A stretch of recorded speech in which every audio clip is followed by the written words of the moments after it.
Bismillahirrahmanirrahim.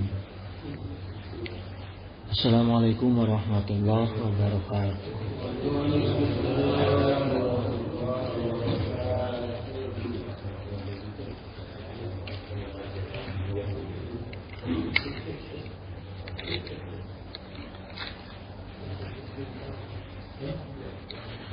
Innal hamdalillah nahmaduhu wa nasta'inuhu wa nastaghfiruh wa na'udzu billahi min shururi anfusina wa min sayyiati a'malina may yahdihillahu fala mudhillalah wa may yudlil fala hadiyalah. Asyhadu an la ilaha illallah wahdahu la syarikalah wa asyhadu anna sayyidana Muhammadan abduhu wa rasuluh la nabiyya ba'dah. Amma ba'd. Hadratul muhtaramin sahibal fudala summa ila hadratil kiram jami'u syuyukhina allazi yahduru fi hadzal masjid Jami' Al-Manan hafizakumullah wa ri'akum. Ayuhal ikhwanal kiram, subuh ini kita kupas bahwa hidup kita itu membutuhkan doa maghfirah dan rahmatnya Allah Subhanahu wa taala. Jadi kita berdoa untuk memperoleh maghfirah dan rahmat Allah Subhanahu wa taala. Jamaah, kita buka dulu kupasan singkat tentang doa ya. Jadi para ulama tasawuf itu membagi 3 cara berdoa ya. Pertama, ad-du'a bil lisan al maqal, artinya doa yang diungkapkan dengan lisan. Nah, ini biasanya doa yang dijadikan wirid ini ya. Artinya dia dibacanya berulang-ulang dengan redaksi yang baku ya, kemudian diamalkan secara dawam gitu dalam waktu yang ditentukan gitu, misalnya pada isya gitu ya.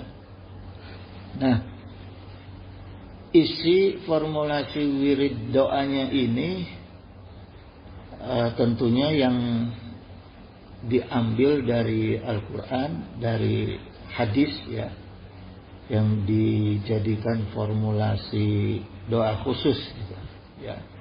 Ini biasanya diberikan oleh para kiai atau para mursyid kepada muridnya ya.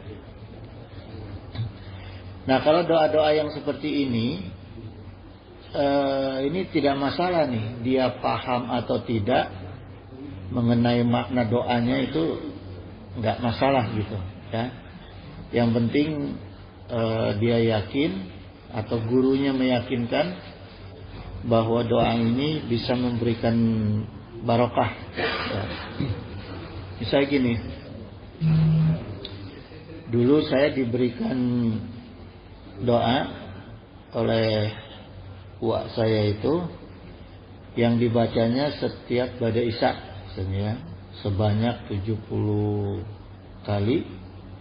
Allahumma nuru Muhammad wa bi barakati Muhammad wa huwa ma'akum aynama kuntum wallahu bima ta'maluna basir. Nah, itu kan ada kalimat Qur'annya ya. Wallahu bima ta'maluna basir, itu kalimat Qur'an. Nah, ini sebetulnya nggak ngerti juga nggak apa-apa sebetulnya gitu. Karena kita yakin bahwa doa ini akan memberikan barokah sendiri gitu. Allahumma nuru Muhammad, kita meminta cahayanya Rasulullah SAW, wa bi barakati Muhammad, dan berkahnya Rasulullah SAW gitu ya. Jadi nggak ngerti juga nggak apa-apa, tapi ini harus dawam. Doa-doa seperti ini dawam ya, yang disampaikan oleh kiai. Kemudian yang kedua adalah ad-du'a bil lisan al-hal. Jadi doa yang disampaikan dengan bahasa batin atau bahasa kolbu ya. Jadi orang yang berdoanya itu lisannya kecil sekali, suaranya kecil tapi hatinya kuat ya. dalam hatinya itu kuat dia menyampaikan doanya gitu, ya. Bahkan di dalam kitab Syarah Fusuh Al-Hikam, ya, ini Imam Qushair, beliau berkata, ad-du'a'u bil lisanal hal afsah minad du'a al maqal gitu. Jadi doa yang disampaikan dengan bahasa yang keadaannya itu lebih kuat, ya, daripada doa yang diungkapkan dari bahasa lisan. Jadi hatinya itu lebih kuat daripada mulutnya, gitu doanya ini, ya.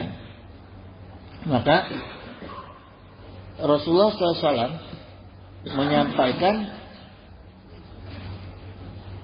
ittaqi da'watal madlumi fa innahu laisa bainallahi hijabun gitu. Jadi Rasulullah itu mengingatkan kepada kita, ya, takutlah sama doanya orang-orang yang teraniaya. Karena biasanya orang-orang yang teraniaya, ya, orang-orang yang lapar, ya, itu biasanya doanya itu hatinya lebih kuat, ya, gitu. Bahkan bisa sambil nangis gitu. Nah, ini doa ini yang kuat ini, ya, gitu. Sebab kata Rasul, sabda Rasul, fa innahu laisa bainallahi hijabun gitu. Maka doanya orang-orang yang seperti ini nggak ada hijab dengan Allah, gitu, ya. Dia biasanya spontan itu, ya, ijabah ini oleh Allah, ya, gitu. Contohnya gini jemaah, pernah nih tahun 837 Masehi, ya, ada budak muslimah ini di Diamoria di Turki, ya. Itu dilecehkan ya sama orang Romawi karena dijajah Romawi, ya. Dia dilecehkan oleh orang Romawi, jadi disingkap sampai auratnya itu kelihatan, ya. Auratnya muslimah ini kelihatan. Lalu dia teriak nih, ya mutaksimah katanya. Wa mutaksimah, dia teriak, ya. Artinya ini dia manggil mutaksim ini khalifah ketika itu. Khalifah ini adanya kedudukannya di Irak, dia di Turki, gitu. Jadi karena dia dilecehkan, auratnya kelihatan, dia teriak-teriak tuh. Ya mutaksimah, wa mutaksimah gitu. Tolong aku wahai mutaksim gitu. Manggil-manggil khalifah. Dan ini langsung didengar oleh Allah, ya. Dijawab oleh Allah sehingga teriakannya si wanita ini kedengaran oleh Khalifah Mu'tasim yang ketika itu sedang di Irak gitu, ya, kedengaran. Maka Khalifah itu langsung kirim pasukan ke situ, langsung kirim pasukan, diperintah oleh Allah, ada ilafat, ya, kirim pasukan, dikepung tuh Amuriyah itu, ya, Turki itu. Bayangin dari Irak ke Turki berapa jaraknya itu, ya. Itu dikirim pasukan, dikepung sampai akhirnya daerah itu bebas tuh dari penjajahan, ya. Cuma gara-gara doanya satu orang ibu-ibu. Nah, ini contoh doa yang memang benar-benar tidak ada hijab, ya. Karena dia terbuka aurat, dia kaget, dia panggil itu khalifah yang adanya di Irak, ya. Karena gini jemaah, kalau ulama-ulama itu, saya ingat ulama itu bilang begini waktu saya di pesantren itu, ya. Orang-orang yang teraniaya atau mustad'afin, disebut mustad'afin, ya. Ini biasanya doanya itu maratan langit kalau bahasa Indonesianya itu, ya. Jadi artinya saking kuatnya, ya, saking kuat hatinya berdoa itu, ya, itu sampai membuka pintu langit. Kalau kita ini kan berdoa membuka pintu langit itu harus didorong dengan sholawat, ya. Tapi kalau orang-orang yang mustad'afin ini enggak, langsung Allah buka gitu, tanpa perantara gitu, ya. Termasuk tuh orang-orang yang perutnya lapar. Hati-hati itu jemaah. Makanya pimpinan itu hati-hati kalau sampai memimpin ada masyarakat yang lapar. Itu kalau doa banding kecewa, berdoa bahaya tuh, ya. Makanya penasihat-penasihat pemimpin ini pinter, ya. Di pemimpinnya itu supaya nggak ada yang doanya maratan langit dikasih BLT. Supaya agak kenyang. Kalau udah makan kan nggak bisa tuh ngedoanya kuat gitu ya. Gitu jamaah. Terus yang ketiga ad-du'a bilasana isti'dad gitu ya. Doa yang disampaikan seseorang sebagai bentuk ketaatan penuh kepada Allah. Gitu ya. Doa yang seperti ini tidak penting nih. Tidak biasanya orang-orang itu doanya yang seperti ini, yang istiqdat ini, dia doa karena dia memahami bahwa doa muhul ibadah. Jadi bagian daripada ibadah ya. Doa itu jantungnya ibadah, maka seperti kita kan otomatis tuh habis sholat berdoa ya. Itu biasa kita nggak mikir apa-apa itu ya. Mewujudkan ibadah aja kepada Allah gitu ya. Karena kita tahu bahwa ud'uni astajib lakum. Jadi setiap doa-doa yang seperti itu pun diijabah oleh Allah. Pasti dijamin ya akan diijabah sama Allah. Hanya masalahnya doa seperti ini diijabahnya tidak langsung.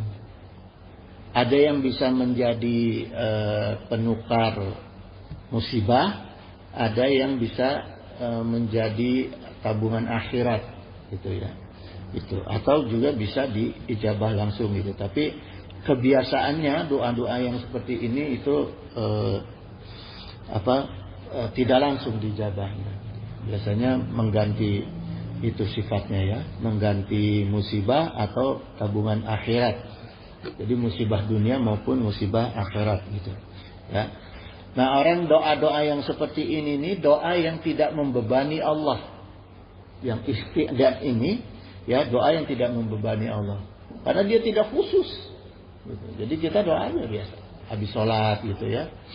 Nah ini, tapi tetap oleh Allah dicatat gitu. Ya. Hanya dicatat oleh Allah doa seperti ini, istiqdat ini, taqarrub ilallah. Jadi bentuknya pendekatan kita kepada Allah. Ya. Seperti kita kan umum Rabbana atina fid dunya hasanah ya. Atau Allahumma inna nas'aluka salamatan fid din. Nah, ini doa-doa yang seperti ini yang istiqdat ini ya ijabahnya itu memudahkan kita aja dalam urusan keselamatan gitu ya. Kemudian jamaah sekarang kita kupas tentang maghfirah. Ya, maghfirah Allah Subhanahu wa taala. Nah, sebelumnya kita perhatikan dulu nih beberapa dalil pembukanya ya. Allah Subhanahu wa taala berfirman dalam surat Hud ayat 61, wa ansha'akum minal ardi gitu. Allah telah menciptakan kamu dari bumi. Sifatnya dari bumi, dari tanah, wasta'marakum fiha gitu. Dan Allah memakmurkan kalian di dalamnya gitu.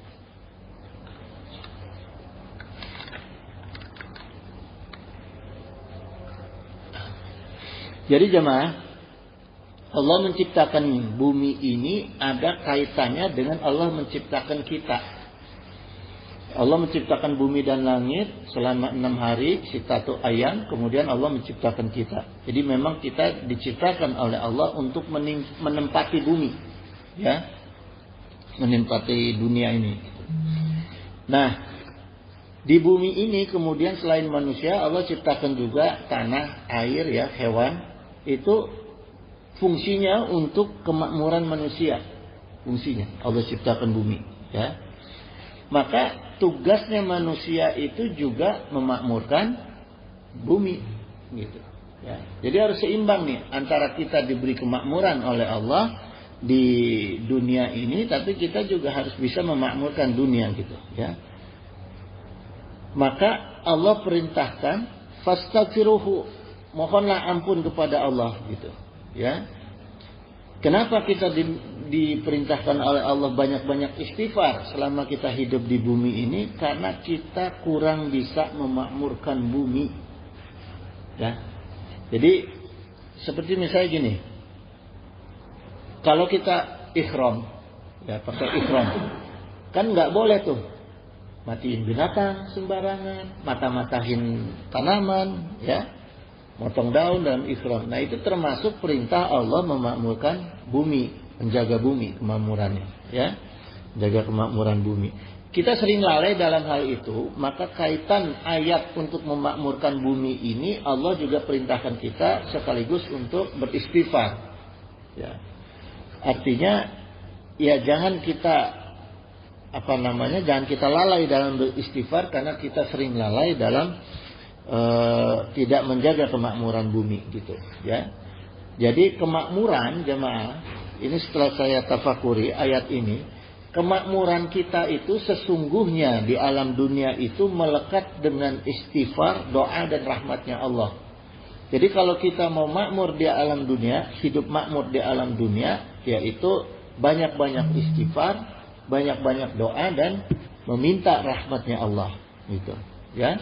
Wa qala Allahu aidan, wa laqad khalaqnal insana min sa'ilin, ya, min hama'im masnun, gitu. Min solsolin min hama'im masnun, gitu. Jadi Allah menggambarkan bahwa Allah itu menciptakan kita manusia itu dari tanah liat, tanah kering yang dari lumpur hitam yang diberi bentuk. Jadi jelas bahan baku kita Allah ciptakan itu dari bumi, ya, dari bumi nih jemaah.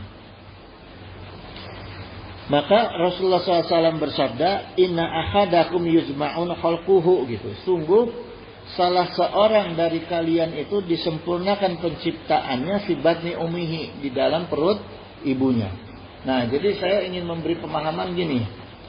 Dalil-dalil ini kita coba pahami bahwa Allah menciptakan bumi, kemudian kita diciptakan oleh Allah dari bahan baku, sumbernya adalah bumi itu sendiri, ya, bumi itu sendiri, dan Allah simpan kita dalam proses penciptaannya di dalam perut ibunya, ya. Ini Allah Rasulullah SAW gunakan itu pakai khalquh, ya, artinya Allah menciptakan sesuatu yang tidak pernah ada contoh sebelumnya. Jadi kalau menggunakan kata khalquh, khalaq, itu ciptaan Allah yang tanpa ada contoh sebelumnya, ya. Kemudian gini jemaah,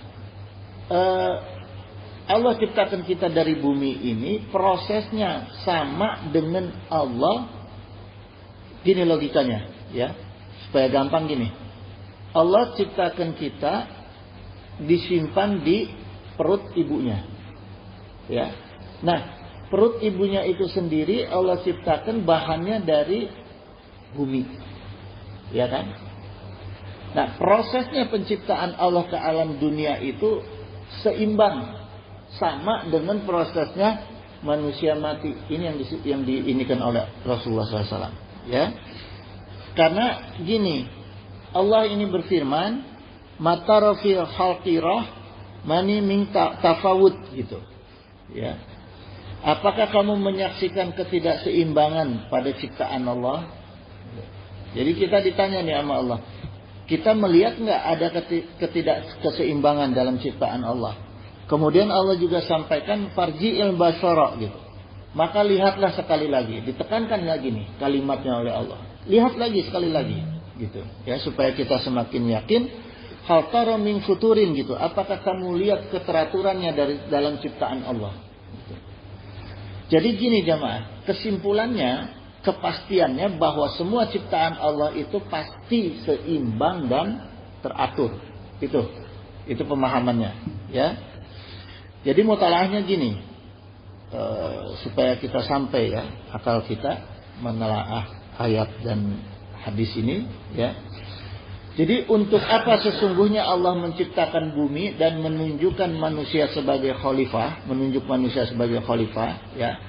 Tadi sudah saya jelaskan, pertama untuk memakmurkan bumi, yang kedua dan untuk kita dimakmurkan oleh bumi, ya, itu perintah Allah pertama.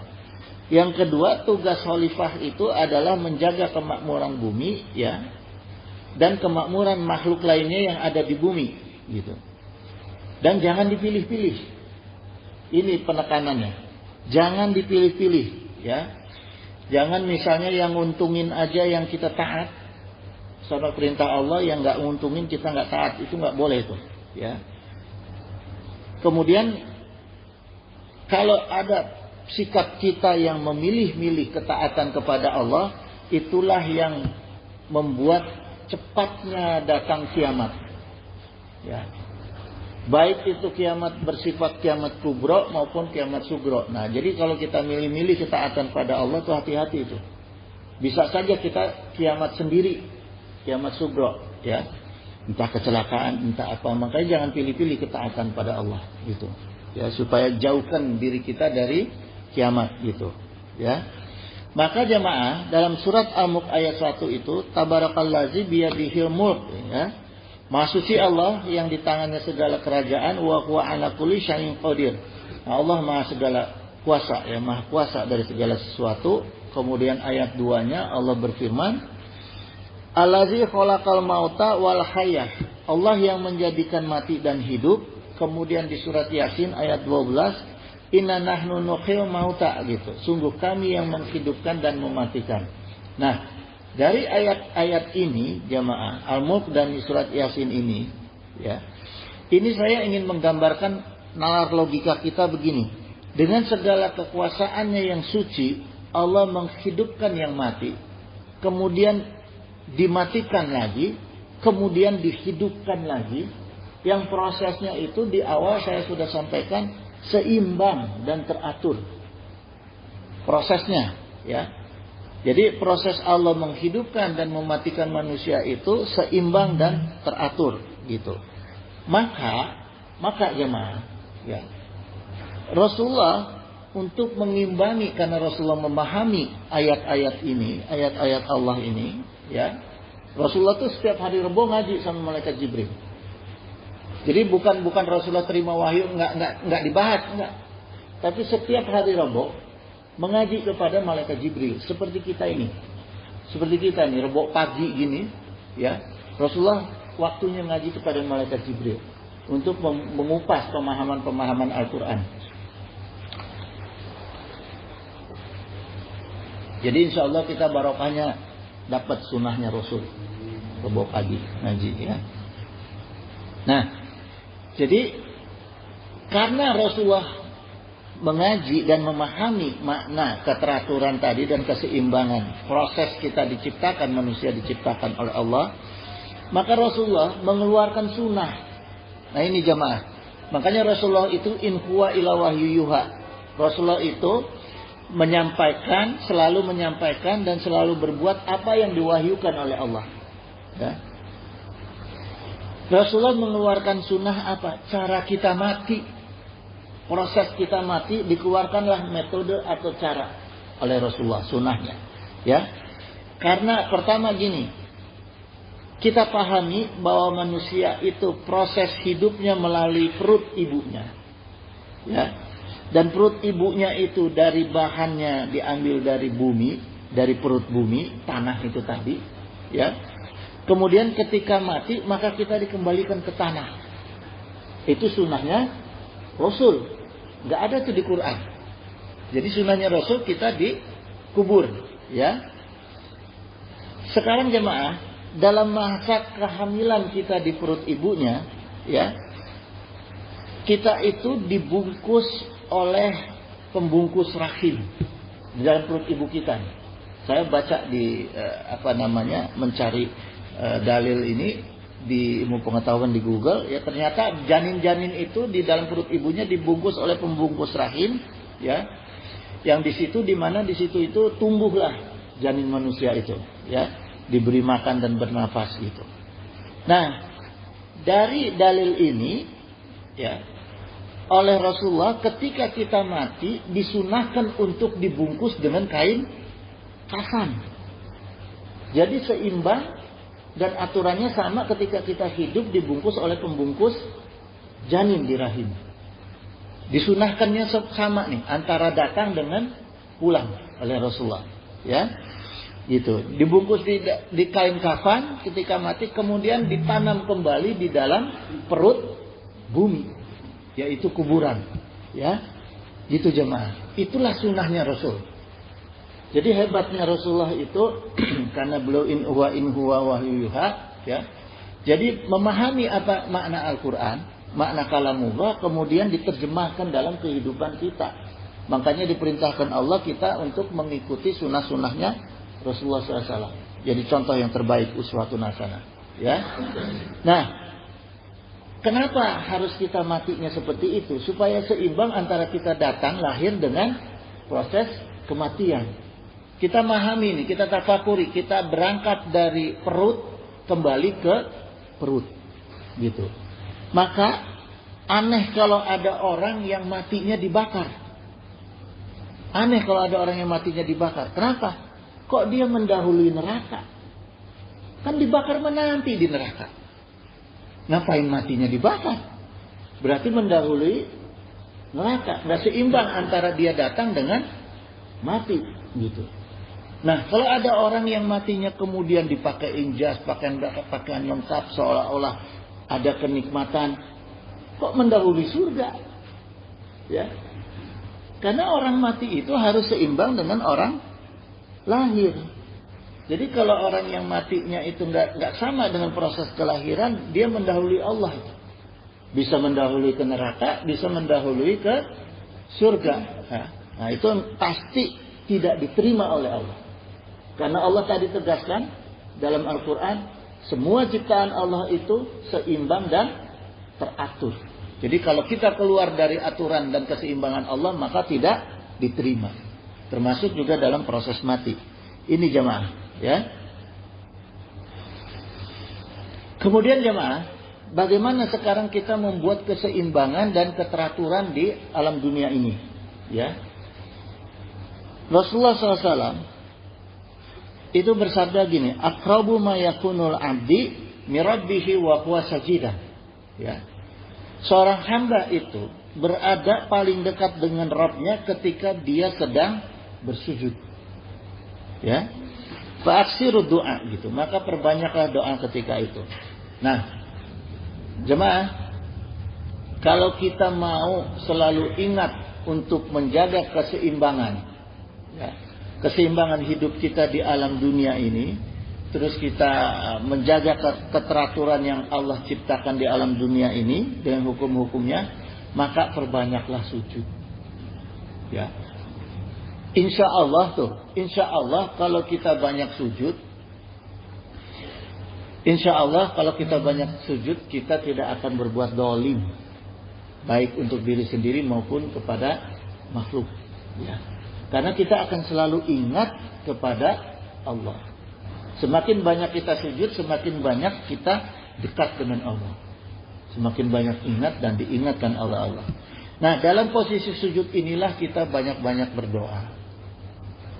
Pertama sunahnya sujud itu adalah kita memuji Allah. Subhana Rabbiyal A'la. Kita memuji Allah. Setelah memuji kita banyakin doa. Terutama pada tahiyat akhir, baik sunnah maupun wajib pada tahiyat akhir, setelah kita memuji Allah Subhanahu Rabbiyal A'la, berdoalah. Karena inilah waktu kita sedang dekat-dekatnya dengan Allah, ya.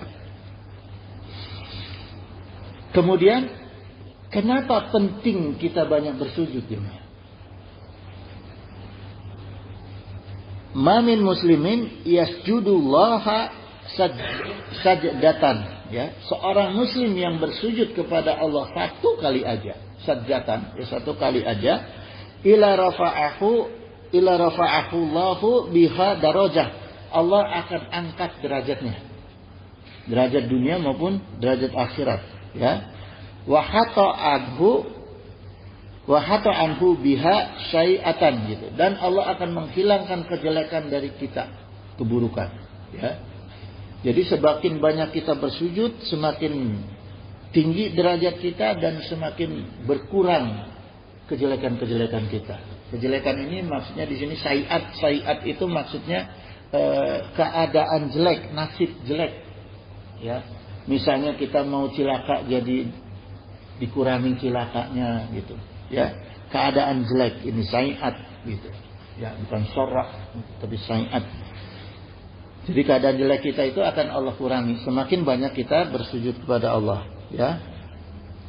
Nah, kemudian jemaah di salah satu proses kematian kita, ya, bahwa kita mati itu di mana tempat tanah kita diambil, di situ kita mati. Jadi kayak seperti misalnya contohnya anaknya Ridwan Kamil, ya. Enggak ujuk-ujuk meninggalnya di Swiss, ya. Itu kalau kita ungkap dari dalilnya, ternyata ya memang dia bahannya diambil oleh Allah dari tanah yang ada di sana, gitu. Bukan dikuburnya, ya. Tanah diambilnya itu dari di mana dia mati, di mana dia meninggal, gitu. Dan itu didorong oleh Allah. Kapan dia mati, gimana jalannya mati, itu Allah yang dorong. Jadi kita nggak usah inilah gitu, ya. Karena ceritanya gini jemaah. Pernah Rasulullah SAW itu lagi jalan-jalan di Madinah, ada orang lagi gali kuburan. Terus ditanya oleh Rasulullah di pinggir kota Madinah ini, sejarahnya. Ditanya oleh Rasulullah, ini lubang untuk siapa? Kata yang menggali kuburan itu, ini lubang untuk si fulan, salah seorang dari negeri Habasah, yang ketika dia datang ke Madinah meninggal, maka langsung dikubur di Madinah itu, ya, di pinggiran kota Madinah. Kemudian Rasulullah bersabda, la ilaha illallah laqad turida min abdi was sama'ihi, gitu. La ilaha illallah, dan dia laqad, maka sungguh dia itu digiring oleh Allah dari tanah negerinya dan langitnya, gitu. Jadi di mana orang itu diambil tanahnya, dan di bawah langit itulah dia akan mati, gitu, ya. Misalnya tiba-tiba kita meninggal di korban pesawat Adam Air, ya, di laut, ya, dari situ, gitu. Karena laut juga bagian dari bumi, gitu, ya. Jadi kita nggak usah mikir di mana orang yang kecebur di laut matinya, di gimana yang dikuburnya, ya sudah, itu proses Allah, gitu, ya. Hatta dufina fil ardi haitsu khalaqa, sampai dia dikubur di tanah dimanapun dia diciptakan, gitu. Jadi ini adalah proses Allah, gitu, ya. Seperti sahabat Abu Ayyub Al-Ansari dikuburnya di Istanbul tuh. Jadi kalau kita ke Green Mosque, Masjid Hijau di Turki, ya, di Istanbul itu ada makam sahabat Abu Ayyub Al-Ansari. Abu Ayyub ini sahabat yang ketika Rasulullah hijrah ke Madinah pertama kali tinggal di rumahnya beliau sebelum Rasulullah membangun rumah, ya, Nabawi itu, gitu. Gitu jemaah. Jadi mempersiapkan mati itu penting, karena kita nggak bisa memperkirakan di mana kapan kita akan mati, gitu, ya. Karena ini bagian dari ininya, rahasianya Allah, gitu. Tapi kalau misalnya kita mempersiapkan kuburannya, boleh di mana saja. Yang penting jangan sampai lebih dari 12 jam. Misalnya meninggal sedang dinas, teman saya itu di Makassar, terus dia langsung dibawa naik pesawat dimakamkan di Jakarta, boleh, gitu. Yang penting jangan lebih dari 24 jam, gitu, ya. Nah, jadi begini jemaah, ya. Kita itu benar-benar penting kita itu banyak bersujud kepada Allah, ya, wa huwa sajida, karena jaminan Allah semakin kita banyak bersujud dan banyak berdoa kepada Allah, akan dijamin semakin kita tinggi derajat dan semakin kecil masalah, gitu, ya. Itu tadi yang saya sampaikan jemaah. Nah, kemudian jemaah, ya. Karena manusia itu adalah makhluk yang khata wa nisan. Ini ditegaskan, ya. Ini saya masuk ke materi istighfar, ya, materi istighfar. Jadi karena manusia itu sifatnya khata wa nisan, ya, dan kita ditunjuk oleh Allah sebagai khalifah, maka kita perlu sistem kontrol yang baik. Kita perlu media kontrol yang baik dan sistem kontrol yang baik. Yang paling baik adalah istighfar. Itu adalah bagian dari sistem kontrol dan media kontrol yang paling baik, ya, yaitu istighfar, gitu. Nah, sekarang apa fadilah istighfar? Memang istighfar itu asal kata dari ista wal ghafar. Ista wal ghafaro.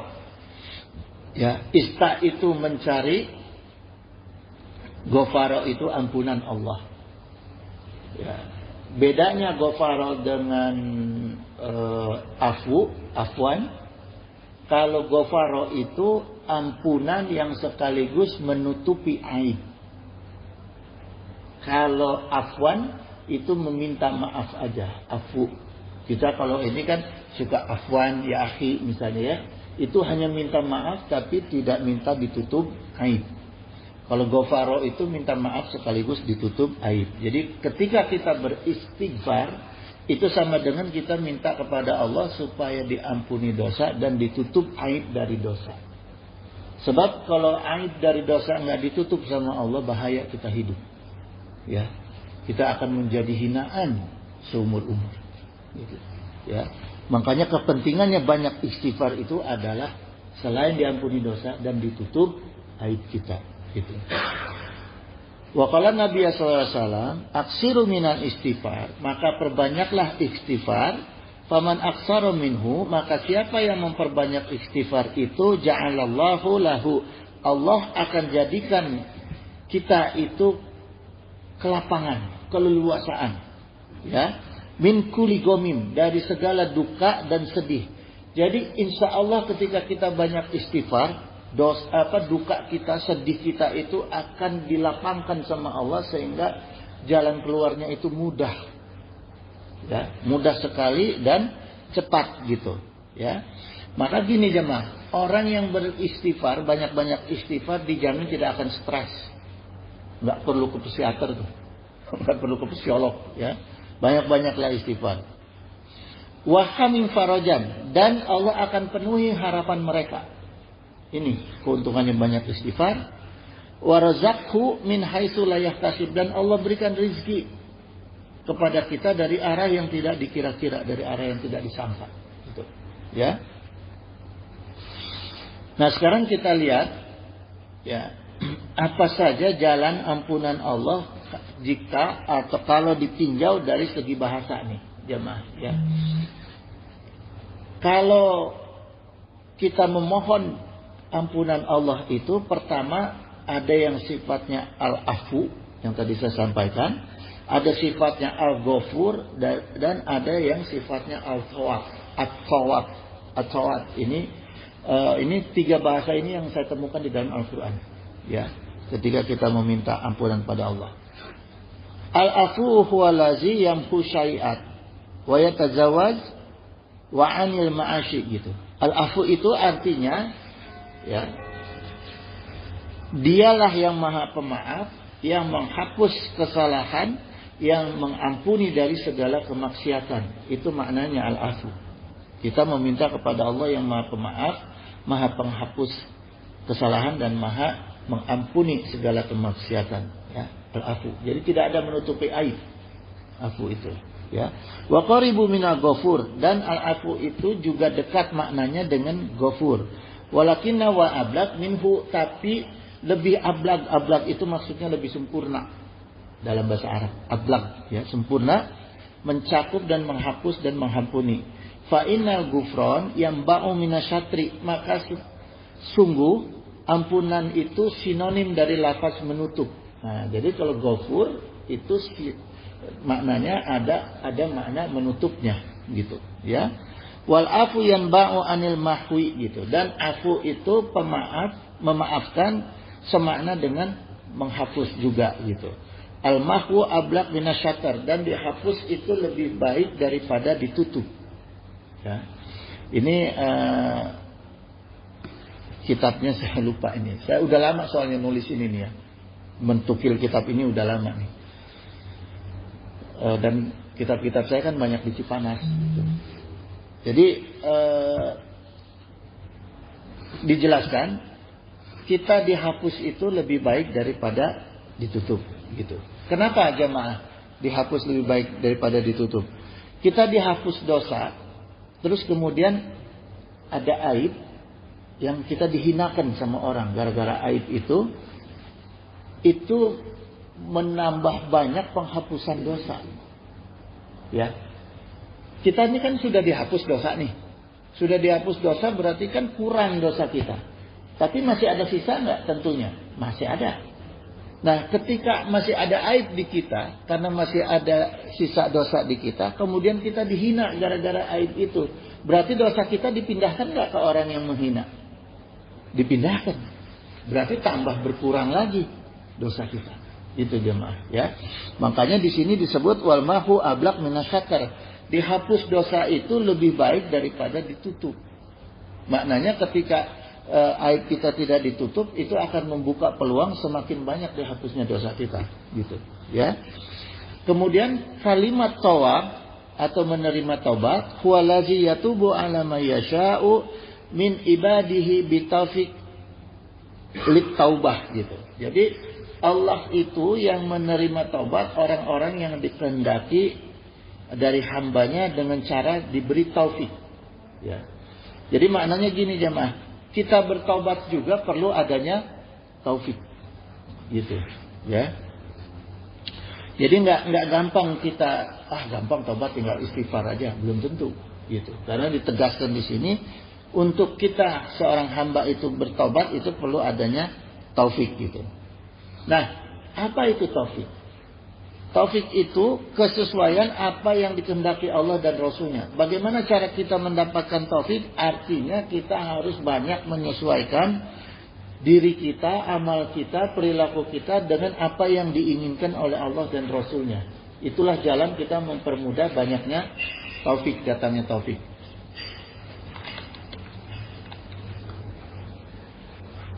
Jadi beda taufik sama hidayah, ya. Kalau hidayah benar-benar itu biiznillah, iradah Allah. Tapi kalau taufik harus diusahakan. Jadi jangan kita menganggap gampang, nanti juga gimana Allah aja. Nggak bisa gitu, ya, gitu. Kalau hidayah kaitannya dengan orang kafir masuk Islam itu hidayah, karena memang benar-benar kehendak dan izin Allah. Tapi kalau taufik itu adalah kita ini bisa diberi jalan untuk beristighfar atau tidak, itu harus ada jalan. Jadi nggak bisa kita nungguin nanti gimana Allah aja taufik, nggak, ya. Karena perintahnya di sini taufik itu kita harus menyesuaikan diri kita, laku lampah kita, amal kita dengan apa yang dikehendaki oleh Allah dan Rasulnya. Baru dimudahkan kita bisa mendapat taufik. Termasuk juga istighfar. Jangan menggampangkan perkara istighfar. Ya, gitu. Gampang. Harus dijemput. Harus dijemput. Cara jemputnya ya banyak-banyaklah kita mengamalkan apa yang diperintahkan Allah dan Rasulnya. Ya. Wa qala Allah Ta'ala, fa'lam annahu la ilaha illallah wastaghfir li dzanbika wal mu'minina wal mu'minat, gitu. Mohonlah ampun. Ya, jadi ini fa'lam. Fa'lam ini maka tuntutlah ilmu. Fa'lam ini kalimat perintah Allah supaya kita itu mau menuntut ilmu. Ya. Ilmu tentang apa? Ilmu supaya kita bisa mau wastaghfir li dzanbika, ya. Supaya kita mau memohon ampunan Allah bagi dosa-dosa kita, minawal mu'minat, gitu, bagi orang-orang mukmin dan orang-orang mukminat, ya. Jadi jelas jemaah, dalam Al-Qur'an ini Allah perintahkan kita untuk menuntut ilmu bagaimana caranya kita bertobat. Nah, jadi jangan menggampangkan taubat. Taubat itu ada ilmunya, gitu, ya. Wallahu ya'lamu mutaqallabakum wa maswaakum, gitu. Dan Allah mengetahui tempat kamu usaha dan tempat kamu tinggal. Gitu. Jadi apa saja sekarang ilmunya tobat? Ya, ilmu tobat pertama ikhlas. Ini supaya kita paham ilmunya tobat, ya. Jangan tobat aja, ngomong tobat. Aneh mau udah tobat, insyaallah aneh tobat, tapi tahu nggak Ilmunya tobat gitu ya. Gitu. Tobat pertama adalah ikhlas. Rukun nih, rukun tobat. Ya, ada rukun, ada wajib. Rukun tobat pertama ikhlas. Ikhlas itu membuang perbuatan dosa. Jadi buang nih perbuatan dosa kita buang dan tidak mengulangi lagi. Itu ikhlas namanya. Ya. Yang kedua nadmu. Nadmu itu kapok lah. Ya, atau batu nadmu. Atau batu nadmu itu kedudukannya seperti al-hajjun Arafah. Haji itu nggak akan jadi kalau nggak wukuf di Arafah. Sama, taubat juga tidak akan jadi kalau tidak nadmu. Nadmu itu artinya kapok. Nadmu itu kaitannya dengan ikhlas, ya. Kapok itu kan gini, kalau orang Betawi itu sering saya ungkapkan ya, kalau orang Betawi kalau udah ngomong dia kapok dah gua, itu insya Allah nggak akan diulangi lagi lama tuh. Ya. Gitu. Tapi kalau masih tobat kumat, ya itu belum ikhlas tuh. Masih tobat, masih diulangi, masih tobat, masih diulangi gitu, ya. Terus yang ketiga, rukun tobat itu wajib kita berniat atau ngazam untuk tidak diulangi lagi. Jadi ketika kita tobat harus ada niat, ditancapkan niat dan disampaikan azam. Azam itu disampaikan bahwa ya Allah saya tidak akan mengulangi lagi perbuatan itu, gitu. Ya. Terus kalau yang tobatnya berkaitan dengan hablum minan nas itu harus mengembalikan haknya orang tersebut. Nah, ini makanya hati-hati nih jemaah. Misalnya punten-punten ya, kalau di masjid keluar dari masjid bandingku banyaknya sendal, kelupaan sendal orang kita pakai, ya. Terus kita taubat, ya Allah saya taubat ya ampuni itu. Kan kita harus kembaliin tuh hak orang tuh. Gimana caranya nyari orang? Gitu. Makanya hati-hati terkait dengan perkara hak hablum minan nas, hakul adami, ya. Tidak akan pernah diterima taubat kita selama hak orang itu belum kita kembalikan. Gitu, jemaah. Ya. Nah, kemudian wajibnya taubat. Tadi rukun, wajibnya taubat. Pertama harus ikhlas. Taubat itu harus ikhlas. Yang kedua itu harus banyak memuji Allah Subhanahu wa taala. Itu wajibnya taubat. Ya. Kemudian syarat-syaratnya taubat. Taubat itu harus sebelum sakaratul maut. Karena ketika sakaratul maut taubat sudah tidak diterima. Yang secara umum taubat itu sebelum matahari terbit dari barat. Kalau matahari sudah terbit dari barat itu sudah tidak boleh. Taubat sudah tidak diterima oleh Allah. Ya. Gitu jemaah. Nah kemudian kita masuk ke al-afu. Ya. Wal afu wal maghfirah min lawazimi zatihi la yakunu illa kazalik gitu, ya. Jadi al afu itu Allah Maha Pemaaf dan Allah Maha menutupi, keduanya itu termasuk di antara sifat yang menyatu kepada zat Allah. Jadi gini jemaah, maghfirah itu kita memohonkan istighfar, memohonkan ampun kepada Allah itu sekaligus juga menutupi dari bahala, ya. Karena maghfirah itu penutup, sifatnya penutup dari bahala. Makanya di orang Arab itu kalau ada helm baja tuh ya, helm baja yang melindungi kepala dari peluru itu disebutnya mighfar, menutupi sekaligus menyelamati, gitu. Ya, disebutnya mighfar itu. Jadi maghfirah itu artinya kita memohon juga untuk dilindungi oleh Allah dari mara bahaya gitu. Ya. Wala tazaru asyara zalika muta'alliqatuhu tasmulul khaliqata ana al-laili wan nahar gitu. Ya, maka dampak dari sifat Allah yang al-afu dan wal maghfirah itu keterkaitannya menyangkut seluruh makhluk sepanjang malam dan sepanjang siang. Jadi di sini diperintahkan kita untuk beristighfar sepanjang malam dan sepanjang siang, gitu. Karena Allah tidak pernah tidur, ya. Allah tidak pernah tidur. Wa afu wal maghfiratuhu wasiyatul makhluqati wa dzunub wa zara'im gitu ya. Maha pemaaf Allah dan Maha pengampun Allah itu meliputi seluruh makhluknya gitu. Meliputi seluruh makhluknya, meliputi seluruh dosa dan seluruh kejahatan.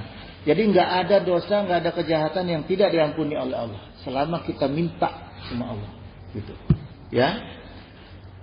Wa qala Allah Ta'ala innallaha kana afuwun ghafura gitu. Jadi di kitab ini juga disampaikan firman Allah, Allah itu sungguh Allah itu maha afuwun ghafura gitu. Allah itu maha melekat nih. Kedua kata ini disebutnya melekat ya, afuwan ghafura gitu. Selama-lamanya gitu ya. Gitu. Maha pemaaf dan maha penutup ya. Kemudian gini jemaah, Allah di sini perintahkan ya bahwa ketika kita bertobat kepada Allah itu ya, kapanpun dilakukan, dimanapun dilakukan, oleh siapapun dilakukan, Allah pasti akan memberi ampunan. Tetapi di sini ada catatan ya. Ada waktu tobat yang lebih baik, yaitu sepertiga akhir malam. Ini waktu yang terbaik, ya. Itu waktu yang terbaik sepertiga akhir malam sampai datangnya subuh. Ini waktu tobat yang terbaik, ya. Gitu. Ya. Wataksisulu waki mina kholiki watakdi uku atil mutanawiyah gitu ya, mutanawiyati. Dan setiap kekurangan dari amalan makhluk itu, nah ini peringatan nih jamaah ya, ini peringatan gini, ini dijelaskan wa taksisulu wa kimina khaliki yaktadi uku atil mutanawiyah. Nah, jadi gini jamaah, setiap kekurangan amalan kita, ya, peringatannya gini, setiap kekurangan amalan kita itu sesungguhnya mengundang mengundang siksa Allah atau sanksi. Maksudnya di sini sanksi, ya. Mengundang sanksi Allah, ya, sesuai dengan kadar kekurangan. Jadi gini jemaah, Allah punya aturan ibadah untuk kita, itu di rukun iman dan di rukun Islam, garis besarnya, ya, rukun iman dan rukun Islam. Selama kita ada kekurangan dalam mengamalkan perintah ibadah kepada Allah itu, sesungguhnya itu mengundang sanksi, ya, mengundang sanksi atau dari siksa Allah. Seperti misalnya gini, kita sholat di akhir waktu, berarti kan itu mengundang sanksi dari Allah, gitu. Terus kemudian kita puasa wajib yang salah niat misalnya, ya, atau lalai, ya. Nah, semua perintah Allah ketika kita lalai dalam perkara melaksanakannya, itu pasti mengundang sanksi dari Allah, ya. Walakin afallaha wa maghfirati tadfa'u lil mujibati wal uqubati, gitu. Tapi di sini ditegaskan, tapi maafnya Allah dan ampunan Allah itu bisa menolak sanksi Allah, gitu, ya. Jadi gini maknanya jamaah, untuk menutupi kekurangan-kekurangan amal ibadah kita, perbanyaklah istighfar, gitu, ya, supaya kita nggak kena sanksi, supaya kita nggak kena hukuman Allah, gitu, ya. Min kalami afwihi falaula kamala afwihi wa khilmihi madaraka alal doril ardi min dabbah, gitu. Nih ditegaskan lagi di kitab ini, seandainya tidak ada kesempurnaan sifat maafnya Allah dan sifat hilmnya Allah, ya, maka tidak akan tersiksa makhluk melata pun di muka bumi, gitu, ya. Jadi Allah tegaskan nih, kalau misalnya kita tidak ada istighfar, habis tuh, karena setiap makhluk itu pasti punya kesalahan. Kalau tidak ada ampunan dari Allah, habis. Setiap kesalahan dihukum, habis. Iya nggak? Gitu, ya, gitu. Makanya wajib kita hukumnya bukan wajib, ya. Kalau hukum wajib itu lawannya kan dosa, ya. Jadi jangan sembarangan mewajibkan perkara. Jadi harus kita banyak istighfar supaya menutupi kekurangan kita dalam perkara ibadah. Gitu jemaah sekalian. Ini masih banyak ya kajian tentang ini. Saya tutup dulu karena ini udah jam 5:30. Sekarang subuhnya itu maju Hah? Gitu. Ada yang mau ditanya dulu nggak?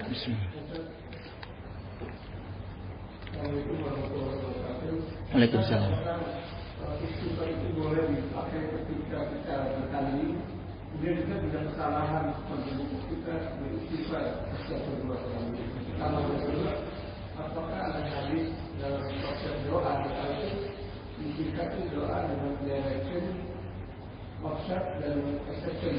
Tapi doa itu kita bermaksud pada Allah ketika kemudian harusnya dan kita itu harus jelas dan kita yakin akan diterima doa kita. Waalaikumsalam.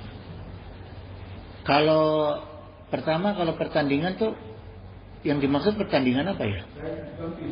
Oh. Ya kalau istighfar itu dalam perkara dunia maupun perkara akhirat, ya lebih baik banyak kita beristighfar.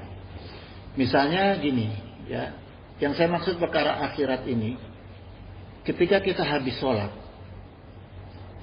sebaiknya jangan Al-Fatihah. Biasanya kan habis sholat tuh Assalamualaikum, Assalamualaikum, Al-Fatihah, ya. Kalau yang disunahkan itu banyak istighfar. Karena sholat kita itu pasti banyak kelalaiannya, pasti banyak kekurangannya. Ada yang tidak tumanina, ya. Makanya setelah selesai sholat itu disunahkan oleh Rasulullah SAW, dicontohkan oleh Rasulullah, langsung beristighfar 3 kali. Untuk menutupi kekurangan-kekurangan kita di dalam sholat. Baru Allahumma antas salam. Tapi kalau ulama kan banyak ulama kita la ilaha illallah gitu ya. Tapi intinya begitu selesai salam istighfar. Selesai salam, ya. Gitu. Itu pertama. Terus kalau istighfar dalam perkara dunia, katakan tadi pingpong, kan pingpong pasti ada nafsunya loh. Nyemes itu bagian dari nafsu loh. Kalau nggak nafsu nggak mungkin nyemes. Diangkat aja bolanya dikit. Nyemes itu bagian nafsu nggak? Bagian nafsu, makanya perlu istighfar. Ya itu istighfar dalam perkara dunia. Gitu. Jadi perkara dunia maupun perkara akhirat perbanyaklah istighfar. Kemudian yang kedua, yang doa yang terkait dengan acceptable, terus satu lagi apa tadi? Directable, hubungan langsung dengan Allah dan diterima dengan Allah sesuai dengan syaratnya doa. Pertama, jangan mendoakan kejelekan. Kedua, jangan kita berdoa yang sifatnya dolim, ya, gitu. Terus jangan doa yang sifatnya terburu-buru, gitu. Apalagi pakai ngancem, jangan, gitu, ya. Jadi ada syarat-syarat doa. Insya Allah nantilah saya sampaikan apa saja syarat-syarat doa, ya. Tapi yang paling penting, yakinlah kalau doa kita itu pasti diterima. Ada lagi nggak yang mau ditanya? Kalau nggak ada lagi, saya tutup dulu. Wallahul musta'in ala kulli hal. Wallahu waliyut taufiq wasadad. Innahu sami'un qaribun mujibud da'wat wa yaqdi hajat. Subhanaka Allahumma wa bihamdika asyhadu an la ilaha illa anta astaghfiruka wa atubu ilaik. Billahi taufiq wa hidayah. Wassalamualaikum warahmatullahi wabarakatuh. Allahumma shalli wa sallim wa barik ala sayyidina syafi'ina wa habibina maulana Muhammad wa sallim radhiyallahu ta'ala an sadatina